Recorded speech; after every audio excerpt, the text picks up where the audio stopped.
Hey, ¿qué tal? Bienvenido, bienvenida. Yo soy Alan Jonathan y esto es Asociando Libros. Abrimos este espacio como cada semana para hablar de un tema muy interesante y que en lo personal me voló la cabeza en la facultad cuando estudiaba. Pero antes de comenzar me gustaría recordarte que el martes estrenamos sección en el canal de YouTube llamada Psicoanálisis, donde analicé la trama de la película Parásitos y a sus personajes. Si no la has visto, te recomiendo pausar este episodio e ir a verlo, pues se puso bueno. Encuentras el canal en YouTube como Asociando Libres. Y ahora sí, entramos de lleno al tema de hoy. Fíjate que mi paso por la universidad fue toda una travesía y lejos de significar para mí como la obtención de una caja de respuestas con la que podría definir todas las cosas, entender a cualquier persona o no sé, ahora no recuerdo justo todas las ideas que tenía al entrar, pero lejos de eso más bien me dejó arraigado un pensamiento crítico, es decir, el hábito de seguirme generando preguntas constantemente. Y personalmente, pues creo que más bien valoro más eso, más allá de que me hayan dado como un manual en el que se describían, pues no sé, esta es la enfermedad de la esquizofrenia o este es porque, y digo enfermedad porque así lo suelen tratar otras corrientes, ¿no? U otras posturas dentro de la psicología. Eh, y valoro más que no me hayan dado como esa especie de manuales, de libretos, sino una postura diferente de acercarme al otro y de escuchar y tratar de mirar su realidad. Y recuerdo muy bien haber entrado a estudiar la licenciatura con ideas justo de, bueno, me van a llevar a algún psiquiátrico o alguna institución y vamos a estudiar acerca del comportamiento de las personas y voy a poder después como decir, esta persona tiene un grado de psicosis 6, ¿no? Por poner un ejemplo, son las ideas que yo tenía al inicio o de lo que me imaginaba que iba a ser la carrera, ¿no? Porque básicamente psicología era una carrera que me llamaba la atención porque me llamaba y me llama aún mucho la atención nuestra capacidad de soñar y de crear y como un pedazo de carne puede llevar a cabo operaciones tan complejas, que cómo podemos sentir, cómo nos relacionamos con los demás. Pero al entrar a la carrera, pues tenía como estas ideas acerca de la locura, de que era una especie como de comportamiento que podía medirse, podía anticiparse, ya fuera que hubiera sido desarrollada durante la vida de alguien o hubiera sido adquirida por herencia genética, pero tenía mucho esta idea como de las series, de las películas, del perfilador, este, de los expertos que llaman a un juicio, ¿no? En estos programas o películas y que puede identificar y describir ciertos rasgos y ciertos parámetros, ¿no? Y claro que eso pasa, pero más bien en la práctica más cotidiana, cuando no estás haciendo un trabajo criminalístico, pues no se trata precisamente de eso. O sea, claro que para ciertos casos es muy útil y necesario, pero por lo general, pues esa postura implica otras formas de ver la realidad como vamos a ver más adelante en este episodio. Entonces cuando entraba a la universidad, mi amada UAM, tuve la suerte de tener profesores y profesoras en su mayoría profesoras, que nos retaban y nos hacían movernos del lugar de pensamiento, a propósito. O sea, estudiar psicología para mí fue como un quiebre de la propia mente y de las ideas que tenía en la cabeza, de cómo veía la realidad. Y recuerdo muy bien que una de mis profesoras nos decía, si yo no logro hacer que ustedes se rompan la cabeza pensando en estas cosas, no estoy haciendo un buen trabajo y creo que deberían repetir el trimestre. Entonces al principio pues nosotros nos quedamos como, wow, ¿a dónde me vine a meter? Debería cambiar mi grupo. Pero sé que los que nos quedamos en ese trimestre con esa profesora, aprendimos muchísimo de nosotros mismos, pero también de la forma en que nos llegan las ideas y la información desde otros lados, ¿no? Históricamente y también en nuestra propia vida, en el presente. Y de eso también tiene que ver la propia palabra locura. Me gustaría que pensáramos, hice una pequeña investigación dentro de mis libros, lecturas, y pensemos de dónde viene la palabra locura. Bueno, antiguamente se usaba una palabra, o todavía existe una palabra o un sinónimo para loco, que es lunático. Y pues históricamente los romanos, cuando todavía usaban el calendario lunar, más o menos por el siglo 7 antes de Cristo, habían notado que los delitos, los suicidios y las conductas dementes, que llamaban, eran más frecuentes durante las noches que había luna llena. Y más adelante, en la Edad Media, se creía que las personas que se quedaban mirando a la luna fijamente llegaban a perder la razón. Entonces, la palabra lunático tiene que ver con esta etimología, tiene que ver con esta historia de los pueblos y de las personas, de los seres humanos. Y etimológicamente, si nos vamos a la raíz de las palabras que componen a su vez la palabra locura, bueno, se dice que puede haber un posible origen derivado del árabe laqua, y que en realidad significa tonto. Así les llamaban a las personas entre los siglos X y XI. Y en algunos textos medievales, loco también parece significar tonto o salido de juicio. Y desde estos datos, estos pocos datos, solo analizando el origen de la palabra locura o lunático, pues podemos ver o podemos obtener información que nos habla de cómo el otro ve a esa persona a la que se le llama o a la que se le etiqueta con esta palabra. O sea, es una persona tonta porque parece ser que las acciones que llevan a cabo, no están dentro de la razón. O sea, no está dentro de la norma de lo que se espera de una persona que es inteligente, por ejemplo, ¿no? O que usa bien su cerebro, como pudieron haber pensado tal vez en ese tiempo. Y a la distancia, pues me causa algo de risa, pero entre risa y desesperación, de cómo llegamos como humanidad a creer ciertas cosas y a defenderlas. Y hoy podemos voltear y decir, sí, es increíble que lo hayamos hecho, ¿no? Pero en ese momento suena muy lógico que, pues si tu cabeza funciona bien, vas a comportarte de esta manera, de acuerdo a las normas morales y a las normas de conducta social de ese momento, a lo que se considera correcto.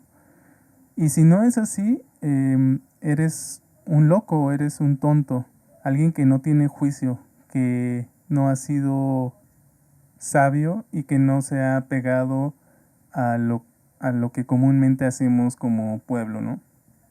Y este hecho de que el lenguaje va cambiando con el tiempo, porque nosotros como personas y como sociedad, como un conjunto de personas que viven e interactúan entre sí, cambia las normas, también el significado de las palabras y la percepción histórica de cierto concepto, en este caso la locura, también cambia. Y es algo que un filósofo describe y de lo que se da cuenta en uno de sus libros y durante toda su obra, que fue Michel Foucault, un francés que escribe un libro llamado La historia de la locura en la época clásica, en el que analiza la figura de los manicomios y de los hospitales, los sitios dedicados a tratar enfermedades mentales y cómo se desarrolla también el ejercicio del control sobre estas personas y de dónde viene precisamente y cómo cambia este concepto de la locura. Entonces, a lo largo de la historia, así como cambia el significado, también cambia la forma de aproximarnos a la locura o a lo que se considera de esa forma. Y si investigas un poquito en internet, te vas a dar cuenta que la forma de aproximarse siempre ha sido desde un lugar en el que hay un grupo de personas que sí son cuerdas, o más bien que no están locas, y son ellas las que deciden qué es lo que debería suceder con estas personas que se salen de la norma, ¿no? Que se salen de lo establecido o de lo esperado para una persona. Y en consecuencia se crean tratamientos y terapias y formas para tratar este padecimiento o estos padecimientos, estos problemas, entre comillas. Y digo entre comillas porque a salvedad de esquizofrenia, psicosis o estructuras similares, pues hay una serie de enfermedades que fueron cambiando y que fueron incluyéndose o desechándose de los cuadros clínicos. Por ejemplo, el alcoholismo o la imbecilidad, que llegó a considerarse una enfermedad mental, ser imbécil. Y tú te preguntas cómo puedes definir que alguien es imbécil y qué hacer con la imbecilidad. ¿Se cura o qué se hace para tratarla? Bueno, te invito a investigar un poco en internet y te vas a dar cuenta de la serie de tratamientos que se llevaban a cabo para curar todos estos padecimientos, que con el tiempo algunos fueron cambiando de nombre. Otra vez volvemos a este tema de la nomenclatura del lenguaje, o fueron estudiándose y se fueron observando desde otros puntos de vista y bueno, de repente alguien decía, mira, creo que pues no era como lo pensábamos, ¿no? Discúlpame, persona que arruiné tu vida. Y bueno, casos así tenemos en la historia de México, lamentablemente. De por sí, la atención psicológica o a la salud mental nunca ha sido mundialmente un tema de prioridad, ¿no? Un tema de estado al que se le debe poner una atención primordial, lamentablemente. De eso habla que nuestro primer hospital psiquiátrico, construido por el Estado, fue hecho hasta 1910, ¿no? Ya bien entrados en nuestra historia. Y antes de eso, pues era toda una serie de amalgamas o un amasijo medio mal hecho, ¿no? Un revoltijo con otras instituciones. ¿Por qué? Porque no se ha considerado históricamente en México y en el mundo como una cuestión prioritaria y esencial. Afortunadamente el pensamiento está cambiando en estos tiempos Pero no siempre fue así. Entonces, el tratamiento para estas personas fue muy malo. Hoy podemos voltear la vista e insisto, podemos quedarnos perplejos ante lo que las prácticas que se llevaban a cabo desde un lugar del supuesto saber en el que más bien eran una especie de improvisados, ¿no? O sea, en México, en el caso específico de México, se atendieron a las personas con padecimientos mentales en un hospital común y un hospital que era más bien una especie de cárcel, pero sobre todo entraban y llevaban personas que ni siquiera tenían padecimientos mentales, incluso para las normas y los estatutos de esos tiempos. O sea, las personas que llegaban a estas instituciones eran llevados o por ser pobres, mayormente por ser pobres, o por reglas de etiqueta o de moral de sociedades victorianas del siglo XVIII, inicios del XIX, en los que si una persona estaba dormida en un parque, era llevada por la policía y recluida en un hospital. ¿Por qué? Porque esta conducta no era aceptable para ese tiempo, ¿no? No, la gente no quería ver indigentes o vagabundos en las calles. Entonces, no solo los policías los llevaban, sino que había personas que de alguna forma los denunciaban para no verlos ahí en espacios públicos. Personas acomodadas o personas que no tenían nada que ver, ¿no? Y de esto hay una carta y un caso muy lamentable de una mujer que viaja a la Ciudad de México desde un pueblo para trabajar para una persona que conocía desde su lugar de origen. Cuando ella viaja hacia la Ciudad de México lo hace porque tiene necesidad, porque hay una cuestión familiar y ella no sabe leer ni escribir hasta tiempo después que pues escribe esta carta en el manicomio de la Castañeda. Entonces en la carta menciona su historia en el que llega a la gran Ciudad de México y no conoce a nadie. Tampoco sabe la dirección de esta persona, solo sabía que vivía en la Ciudad de México, ¿no? Y entonces como el lugar de donde ella viene es un lugar pequeño, es un pueblo pequeño, pregunta por la persona a la que está buscando, ¿no? Pregunta a las personas que se encuentran si conocen a la señora tal. Y evidentemente la gente no sabe de quién está hablando. Entonces pasa el día buscando a esta persona, a esta conocida que tenía para la quien trabajaba, y no la encuentra. Y como no conoce a nadie, pues decide dormir en una banca de un parque público.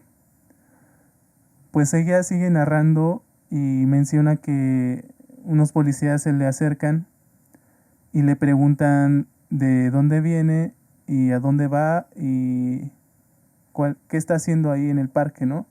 Ella les explica que viene a trabajar a la ciudad, pero no conoce el nombre de la persona a la que está buscando, solo conoce el apellido. Y dice que viene a trabajar a la casa de esta persona, pero en realidad no tiene la dirección cuando se lo preguntan, no sabe dónde vive la persona y no sabe realmente cómo se llama. Entonces los policías deciden que pues esta persona está loca. Bueno, en un inicio no debe estar en el parque, no debe estar durmiendo ahí. Bueno, no ha cometido ningún delito, entonces vamos a llevarla al manicomio porque pues lo que dice no tiene mucha coherencia y tampoco quieren como hacer mucho trabajo ahí, ¿no? Entonces la llevan a este lugar. En ese tiempo ya existía la Castañeda en la Ciudad de México y entra esta mujer joven. Pues la carta que escribe la escribe años después, ya ha aprendido a leer y a escribir un poco dentro del manicomio y suplica que la dejen ir, suplica que la dejen buscar a la persona que por la que vino a la ciudad, o de lo contrario, por lo menos regresar a su pueblo donde sus padres la necesitan. Y parece ser que esto nunca sucede, pues las cartas que los internos, por llamarlo de alguna manera, los pacientes, yo creo que la palabra más adecuada es interno para la clase de institución que era la Castañeda, las cartas que escribían ellos nunca salían al exterior. Tal vez nunca eran leídas por las personas que ahí trabajaban, por los doctores o las enfermeras, y quedaban ahí y quedaron ahí, y de esas cartas María Inés García Canal hizo un trabajo espléndido en el que dedicó bastante tiempo a leer esa gran cantidad de cartas que ahora se encuentran en el Archivo General de la Nación, y escribió un libro que se llama La relación médico-paciente. Por eso puedo traerte esta historia hoy, y por eso puedo hablarte de un poco de esta pequeña historia de la salud mental, del tratamiento de la salud mental en México. Ella hace un trabajo evidentemente mucho más elocuente y bueno que yo, y nos narra desde tiempos más antiguos cómo era tratado en el hospital de Belén, todos estos padecimientos, y cómo después de la construcción de la Castañeda, bueno, se dividen ahora sí a las personas, y empieza como un estudio, o se hace un esfuerzo más bien, un poco más serio para tratar los padecimientos mentales, las enfermedades mentales. Pero aún en la Castañeda existían pues pabellones nombrados por secciones para el tipo de personas que deberían estar en esos espacios, ¿no? Había un pabellón para imbéciles, un pabellón para gente rica y gente pobre, lo que nos da cuenta mucho de la concepción que se tenía de la sociedad, de las personas y de la locura. Entonces podemos ver que no solo las personas que tenían alguna especie de, no sé, alucinación o que escuchan voces, que es lo que comúnmente nos imaginamos cuando escuchamos la palabra locura, no solo ese tipo de personas entraban a estos lugares, sino también todas estas personas que el Estado o la sociedad no sabía qué hacer con ellos. Y en su mayoría gente pobre, indigente o alcohólicos o un montón de cosas que no se comprendían en ese momento. Bueno, se echaba todo en el mismo costal, en el mismo saco, y vámonos para adentro. Entonces es muy interesante que pensemos cómo a través de estos ejemplos cambia la concepción de locura o de enfermedad mental. Si hace unos años, no muchos años, 100, se consideraba al alcoholismo una enfermedad mental, hoy sabemos que puede ser una enfermedad, pero de otro tipo, ¿no? Porque incluso las personas tienen ciertos episodios de lucidez y se trata de otro tipo de padecimientos que tienen que ver con lo psicológico, pero que no entran ya en nuestra concepción de locura.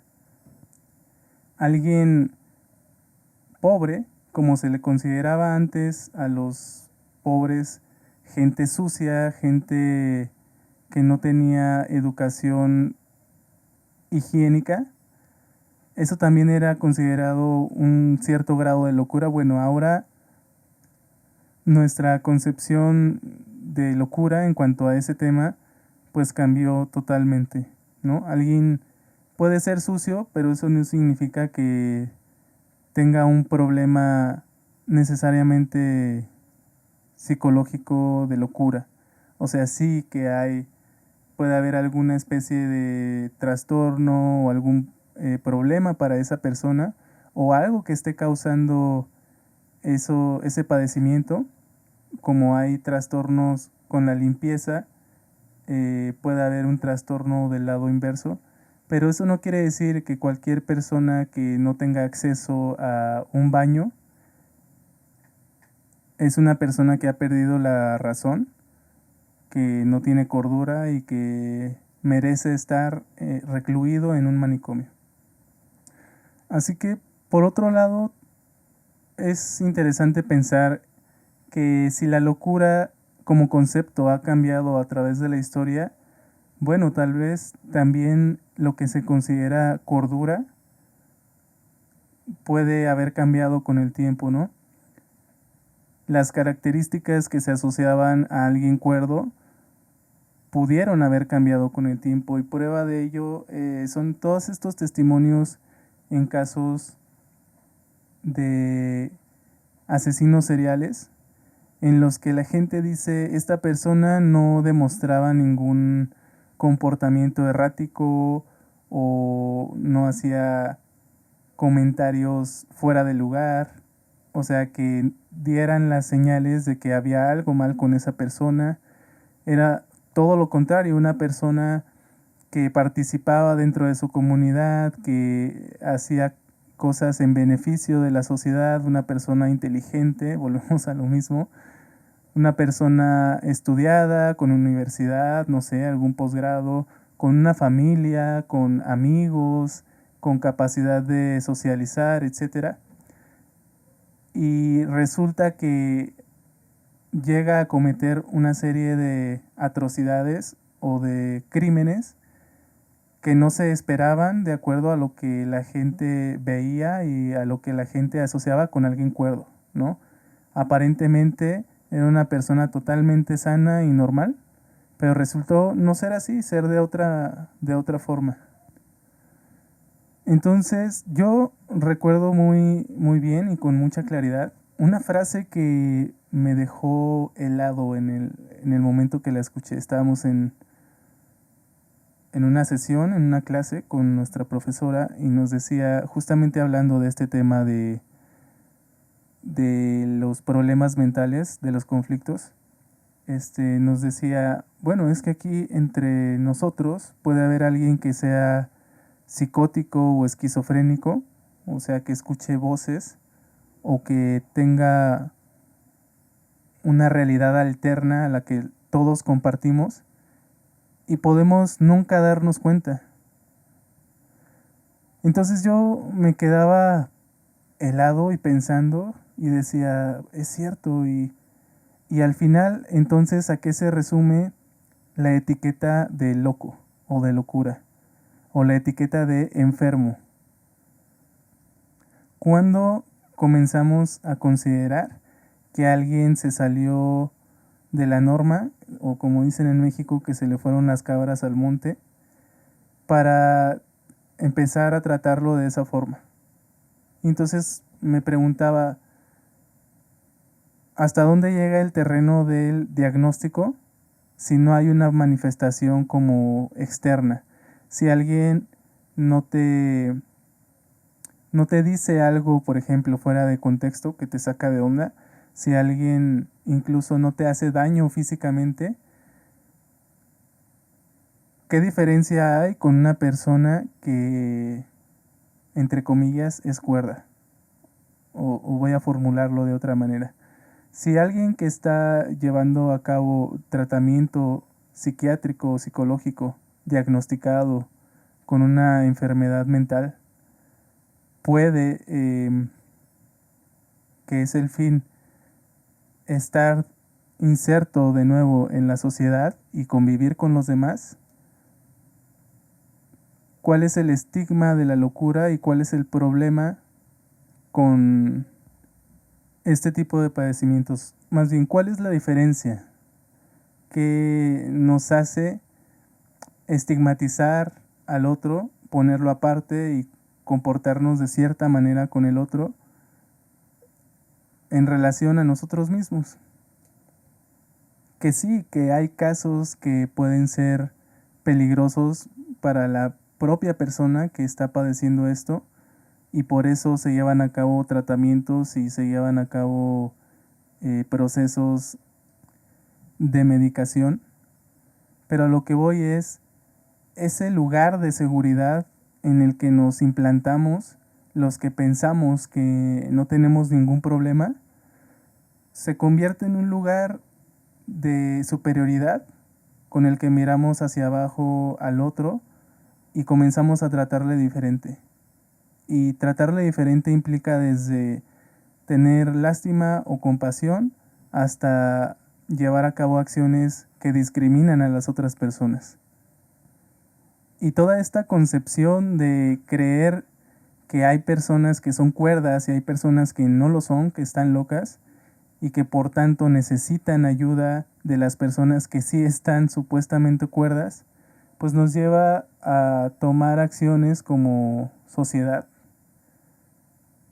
muy crueles y que no tienen mucho sentido por donde lo veas, si lo comienzas a analizar. Y recuerdo mucho la historia de Alan Turing. No sé si lo conozcas, si lo hayas escuchado. Alan Turing se le considera el padre de la computación moderna. Pues creó una máquina que decodificaba a otra máquina llamada Enigma en la Segunda Guerra Mundial. La máquina Enigma era usado para cifrar mensajes por el ejército alemán, por los nazis. Y estos mensajes pues llevaban información muy importante para los aliados que necesitaban anticiparse o conocer cuáles iban a ser los planes, las acciones u operaciones del enemigo. Entonces Alan Turing era una persona extremadamente inteligente que idea esta máquina junto con su equipo y comienzan a construirla para poder descifrar el mecanismo de la máquina Enigma y poder entonces decodificar los mensajes que creaba esta máquina enemiga. Finalmente pueden resolverlo y él continuó escribiendo y continuó haciendo investigación, pero resulta que había un problema para Alan Turing.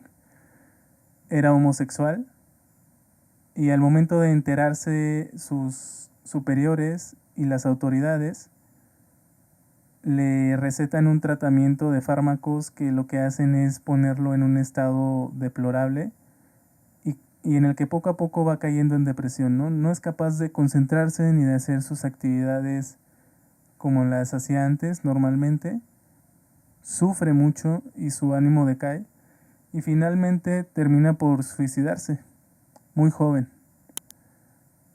Después, gracias a todas las investigaciones que hizo y al desarrollo de esta máquina,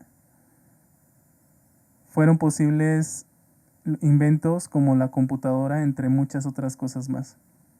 Pero la computadora y la informática fueron resultado del trabajo de una persona a la que en su momento se consideró como desviada y como enferma mental, y a la que básicamente su sociedad, su estado, sus propios vecinos asesinaron.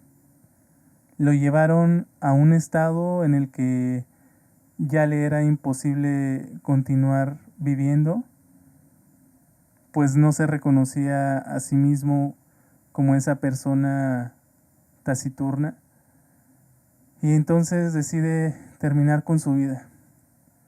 Pero a lo que voy es que todas estas concepciones y esta manera de aproximarnos y de considerar al loco o al enfermo mental nos llevan a darnos un papel que no nos corresponde realmente, un papel de el salvador de la humanidad, de que hay personas que están sufriendo y como yo no lo estoy haciendo de esa manera, pienso que puedo ayudarle. Bueno, el otro de inicio no te está pidiendo su ayuda, ¿no? De inicio lo que te está pidiendo es poder vivir contigo a tu lado, mientras no se haga daño a sí mismo y no te haga daño a ti, físicamente también. ¿Por qué tendríamos que meternos en la realidad del otro? Y ocurre a diferentes planos, ¿eh? como estudiante de psicología, recuerdo que nos encargaban hacer estudios de campo, yendo, no sé, a alguna comunidad o algún lugar. Y me preguntaba cuál era el papel que nos obligaban a preguntarnos, cuál era el papel que nosotros nos otorgábamos a nosotros mismos al acercarnos al otro. Y esto lo reflexioné, lo estudié y lo llegué a vivir estando con el otro. Para el otro yo era un intruso, un estudiante que iba ahí a observar, a intrometerme, de chismoso, de curioso, cuando en realidad a mí nunca me habían pedido mi opinión, mucho menos mi supuesta ayuda con los supuestos conocimientos que tenía. Y cuando comprendí que el otro era un otro como yo, cambió toda la forma de aproximarme a este tema de la locura.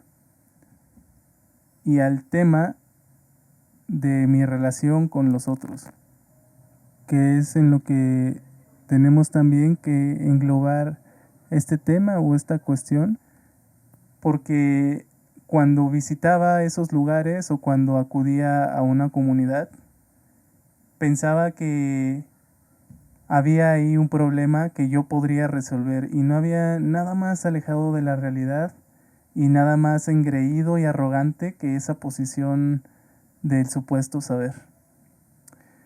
Y la universidad y el proceso de estudiar psicología y estudiar al otro, por lo menos en mi universidad, fue un proceso de darme cuenta de que lo que tengo que hacer es escuchar y observar, tratar de estar ahí y de acompañar a la otra persona, si es que me permite estar con ella, estar a su lado. Y que de ninguna manera yo tengo algo especial que puedo ofrecerle, no tengo un cáliz o una medicina mágica que nadie más puede obtener, sino que todo lo contrario, el otro me está enseñando a mí todo el tiempo y me está mostrando su realidad, su vida, cosas que yo nunca hubiera imaginado y significados que yo no tengo y no comprendo y que solo al estar con él puedo llegar a conocer. ¿Qué quiero decir con esto? Que el psicólogo y la práctica psicológica en realidad son un representante del poder y el control social. No lo estoy hablando en términos de conspiración, sino en términos de que vivimos en grupo, vives con un conjunto de personas, tus vecinos y luego las personas de tu colonia y luego las personas de tu municipio o delegación. Y así puedes ir haciendo el círculo cada vez más grande, ¿no? Pero el psicólogo es un representante como de estas personas, de esta sociedad. Y es un representante del poder que ejerce esa sociedad y el control que quiere esa sociedad sobre estas personas que se salen de sus normas. Porque piénsalo, un psicólogo es una persona que dedicó algunos años a estudiar en una institución que está avalada por el Estado con autoridad para darle un título a una persona. Y no me refiero al título del papel, sino un título que va detrás de tu nombre. Ahora ya eres el psicólogo Miguel Hernández o la psicóloga Paula Vega. Es una institución que te da el título antes de tu nombre, que ya como un texto ya tiene un título y los demás son una especie de párrafos que van por ahí sin identidad, a ojos del Estado, a ojos de la autoridad. Bueno, cuando estudias una serie de años en una universidad que tiene el aval del Estado, el reconocimiento del Estado, ya puedes otorgarte un título, ya tienes un nombre, ya existes de alguna forma y tienes la autoridad para poder hacer diagnósticos y poder tratar a una persona. A partir de ese momento en el que te gradúas o te titulas, ya eres un representante de la autoridad que te ha instruido y te ha educado durante todos estos años, ¿no? Que te ha dicho cómo es la realidad y cómo deberían ser las personas. Y esto implica una gran responsabilidad para las personas que tenemos el título de psicólogos. Porque una vez que una persona es etiquetada, ya no hay vuelta atrás. Si una persona que es etiquetada en su círculo de amigos por personas como ella, de la misma edad si quieres, o de la misma del mismo estatus social o de las mismas condiciones las que sean, si es difícil quitarte la etiqueta en un círculo de amigos, es imposible quitarte una etiqueta de una autoridad oficial. Vamos a poner un ejemplo. Alguien llega con un chismecito y te dice, oye, Raúl es bien mentiroso, porque ya lo caché que me dijo que este día no iba a poder ir porque su papá se había lastimado la pierna y resultó que no era así. Yo acabo de ver a su papá hace unos días y está como si nada, todo está bien, eh, camina bien. Entonces Raúl es un mentiroso. Y esta no es la primera vez que lo cacho en este tipo de mentiras, ¿no? Entonces tú corres la voz con otra persona y total, el grupo de 5 amigos o 8 amigos que hay, tal vez no consideran totalmente a Raúl como alguien mentiroso, pero sí que se vuelven un poco recelosos de las cosas que dice Raúl. Y tratan a partir de ese momento de verificar las cosas que él está diciendo. Cuando en realidad Raúl les explica, no, es que la persona que se había lastimado no era mi papá, era mi mamá. Pero también está bien. A mi mamá afortunadamente no le pasó nada. La llevamos al médico, la revisó. Era un tema meramente muscular que se le pasó al otro día con una pomada. Y todo está bien. Y no soy mentiroso, es un malentendido, ¿no? Pero a partir de ahí, Raúl va a tener que esforzarse el doble o el triple para que sus amigos crean a la primera algo de lo que está diciendo. Y si en este ejemplo que te acabo de poner resulta complicado el hecho de que esa persona pueda quitarse la etiqueta que sus amigos le han puesto, ¿cómo te imaginas que será entonces que la etiqueta que le ha puesto una persona de autoridad con un supuesto saber a otra persona, aunque esté o no equivocada, pueda ser retirada así nada más? La etiqueta de un diagnóstico mal hecho o la estigmatización de una enfermedad. ¿Cómo crees que es la realidad de una persona que tiene una enfermedad mental? ¿Cómo crees que es vivir con una etiqueta de trastorno? ¿Crees que es sencillo ir por ahí con esa etiqueta? Y sobre todo, ¿crees que es sencillo poder retirarte esa etiqueta cuando dependes del juicio de otra persona? Qué tremendo es este tema, ¿no? Este gran dilema.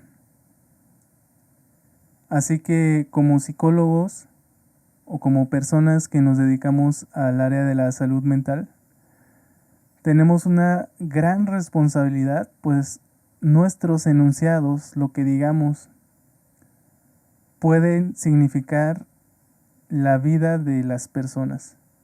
Puede significar que esa persona continúe con sus sueños, con su vida, o que esos planes se vean truncados para siempre.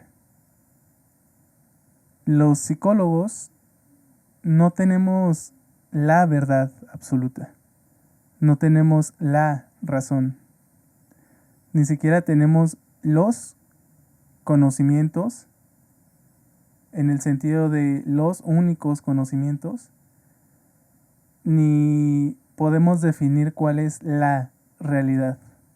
Ese es un gran mito. Esto lo menciono para aquellas personas que se han encontrado con una mala práctica profesional y que sé que necesitan escuchar esto. Pues un psicólogo es una persona que finalmente, como tú, en edad de prepa, decidió estudiar alguna carrera y tuvo la suerte de poder hacerlo. Tuvo las posibilidades de poder hacerlo. Pero al final un psicólogo es una persona como tú, como yo, que se equivoca, que también tiene sesgos, que tiene tendencias hacia ser, no sé, más conservador, que tiene creencias religiosas, que tiene una cosmovisión del mundo, una forma de interpretar la realidad. Y que lamentablemente por ser una persona con un título, una persona de autoridad y un representante de esa autoridad,